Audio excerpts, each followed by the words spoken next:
آج ہم ڈسکس کریں گے مصدر کو. مصدر کا ایگزیکٹلی انگریزی میں کوئی کمپیریبل نہیں ہوتا. آپ اس کو انفینیٹیو کہہ سکتے ہیں. یعنی ہوتا کیا ہے مصدر کہ اس کے اندر فعل کی نشاندہی تو ہوتی ہے، کام کا کرنا تو پایا جاتا ہے، لیکن ماضی، حال یا مستقبل جو ہے، یہ پاسٹ، پریزنٹ، فیوچر، یہ نہیں ہوتا، یہ ایگزسٹ نہیں کرتا. تو فعل سمجھ آ جاتا ہے تو اس کو کہتے ہیں مصدر.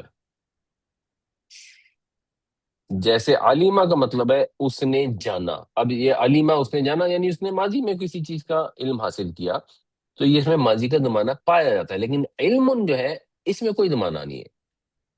یہ ہے جاننا. اردو میں ہم اس کو نون الف نا لگا دیتے ہیں اس کے اندر. کھانا، پینا، جاننا، دوڑنا، مصدر اس کو کہتے ہیں. انگریزی میں بھی اس کو آپ اگر کہیں گے تو ایٹنگ، ریڈنگ، سلیپنگ ٹائپ جو الفاظ ہوتے ہیں، یا to eat, to read, to sleep, یہ انفینیٹیو ہوتا ہے، تو اس سے کچھ حد تک یہ مفہوم ادا ہو جاتا ہے. اور ہم نے ابھی تک جو ابواب پڑھے ہیں وہ ثلاثی مجرد ہیں، یعنی 3 حروف کے ہیں. تو ان کے اندر مصدر بنانے کا کوئی قاعدہ نہیں ہے. اب ہم ایک نظر دیکھ لیتے ہیں جو ان 6 ابواب کے اندر مصدر پائے جاتے ہیں. ایکٹیو پیسو تو ہم نے پڑھ لیے ہیں، وہ آج ہم ڈسکس نہیں کرتے. فعل امر بھی ہم نے کر لیا ہے. تو ان میں جو مصدر پائے جاتے ہیں، اگر آپ پہلے تینوں میں دیکھیں تو وہ تو ایک آپ کو نظر آئے گا، ایک قاعدہ ہے، فتح، ضرب، نصر. تو اس طرح اس وزن پر ہوتے ہیں، فعلن کے وزن پر کئی مصدر. لیکن اگر آپ آگے دیکھیں باب سمیع یسمعو سے، تو اس کا مصدر ہے سماعن. حسیبہ یا حسیبو سے دیکھیں تو اس کا مصدر ہے حسبان. کروما یا کرومو سے دیکھیں تو اس کا مصدر ہے کرامت. تو یہاں پر اور مصدر کا جو وزن ہے کسی میں بھی میچ نہیں کرتا. تو پھر یہ آپ کو پریکٹس سے، ووکیبلری آنے سے ہی آپ کو اندازہ ہوگا. اب آپ ذرا کوئکلی بتا دیں اگر آپ اس میں کوئی مصدر پہچان سکتے ہیں ان آیتوں کے اندر. قیدن. قیدن، بالکل صحیح. قیدن مصدر ہے. اس کا کوئی اگر کسی کو روٹ آتا ہو تو وہ بھی بتا دیں.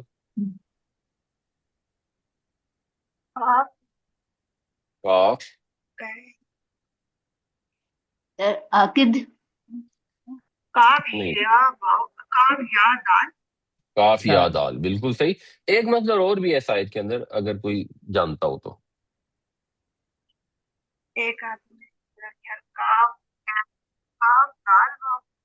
نہیں، کاف یہ دال یہ روٹ تو ٹھیک ہو گیا نا. قید کا، قیدن کے علاوہ بھی ایک مصدر ہے.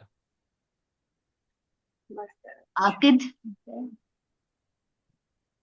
یعنی اس الفاظ، جی، رؤیا. رویا. رؤیا جو ہے، رؤیا مصدر ہے. رؤیا کے روٹ آتا ہے کسی کو؟ دیکھنا. دیکھنا. روٹ ورڈ را،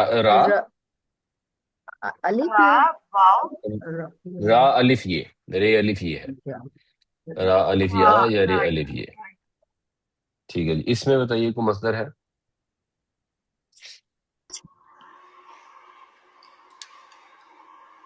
عالمی. الحمد. حمد، حمد مصدر ہے، بالکل صحیح. عالمین مصدر نہیں ہے. حمد کی روٹ کیا ہوگا؟ حامیم دال. حامیم دال. اس میں بتائیے جی کو مصدر ہے. نصر. نصر. نصر، نصر.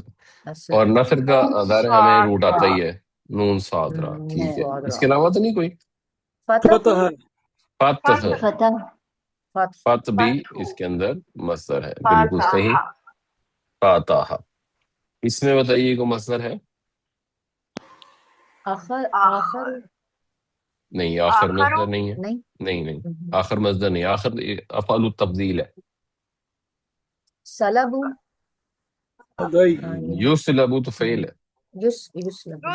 کو دیا جو ہے پیسو وائس ہے، وہ بھی فعل ہے. امرو. نہیں، وہ بھی فعل ہے. امر، امر مصدر ہے. امر فعل نہیں ہے، امر مصدر. اچھا، امر ٹھیک ہے. اس کا روٹ آتا ہے کسی کو امر کا؟ الف میم را. الف میم را. امرا یا امرو، بالکل صحیح. اور اس میں بتائیے. تھا نہیں، تئیر بھی مصدر نہیں ہے۔ ہوں۔ رجعوا رجعو تو پیسو وہ ماضی کا سیغہ ہے۔ اچھا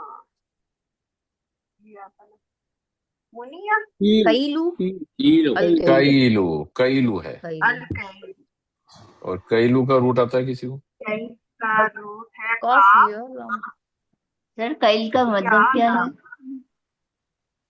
کالا یکیلو کا مطلب ہوتا ہے کسی چیز کو ماپنا، میئر کرنا، تو پھر کئیل جو ہوتا ہے ٹو پیمانہ میئر، اور پھر پیمانے کے لیے بھی لفظ استعمال ہوتا ہے کئی، یعنی جو مصدر ہوتے ہیں پھر ان کے ساتھ وہ اسم کے طور پر بھی استعمال ہوتے ہیں بہت سارے، جیسے فتح کا مطلب ہے فتح ہونا، اور پھر فتح کے لیے، وکٹری کے لیے بھی استعمال ہوتا ہے، ٹو کنکر بھی فتح ہے، یا نصر جو ہے یہ ٹو ہیلپ ہے، لیکن ہیلپ کے لیے بھی پھر نصر کا لفظ، تو اس طرح قیل کا لفظ پیمانے کے لیے بھی استعمال ہوتا ہے۔